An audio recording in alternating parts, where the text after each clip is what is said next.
నేపాల్ జల విలయంలో మృతి చెందిన వారి సంఖ్య 469కి పెరిగింది. 1500కు పైగా గల్లంతయ్యారు. గల్లంతైన వారిలో 290 మంది భారతీయులు ఉండగా వారి ఆచూకీ కోసం గాలింపు చర్యలు కొనసాగుతున్నాయి.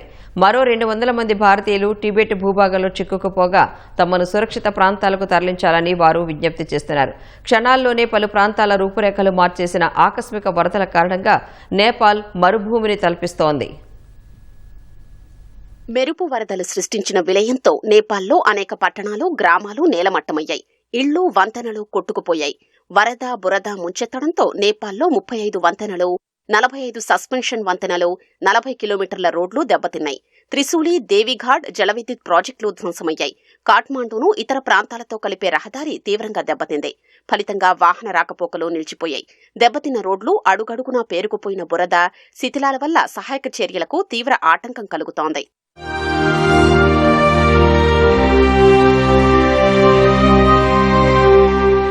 మెరుపు వరదతో టిబెట్లోని కొన్ని ప్రాంతాలు తీవ్రంగా దెబ్బతిన్నాయి.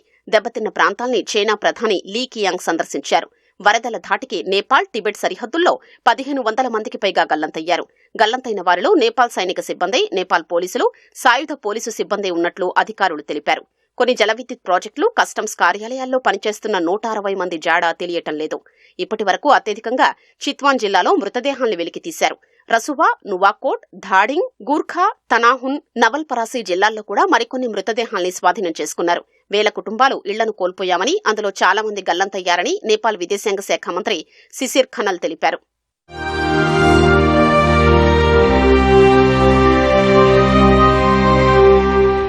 నేపాల్, టిబెట్లో కలిపి జలప్రళయంలో 290 మంది భారతీయులు గల్లంతయ్యారు. ఇందులో తెలుగువారు కూడా ఉన్నారు.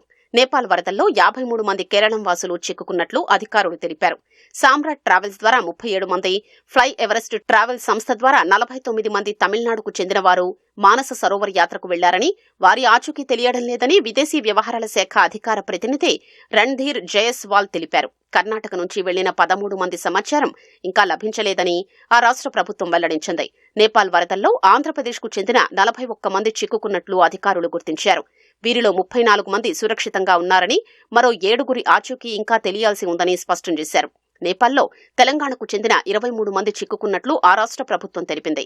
వీరిలో 6గురు తెలంగాణ వాసులు కాగా 17 మంది ప్రవాస తెలంగాణ వారని పేర్కొంది.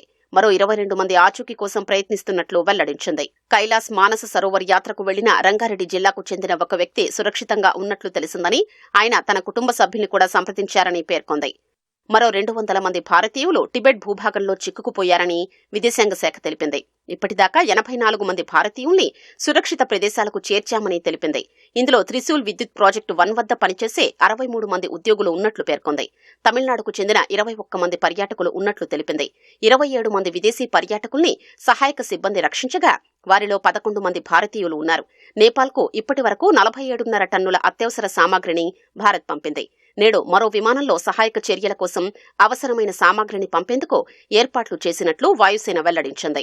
విపత్తు పరిస్థితిపై సమీక్ష జరిపిన విదేశాంగ మంత్రి జయశంకర్, నేపాల్ ప్రభుత్వం, రాష్ట్ర ప్రభుత్వాలు, టూర్ ఆపరేటర్ల సమన్వయంతో గల్లంతైన భారతీయుల కోసం ముమ్మర చర్యలు చేపడుతున్నట్లు తెలిపారు.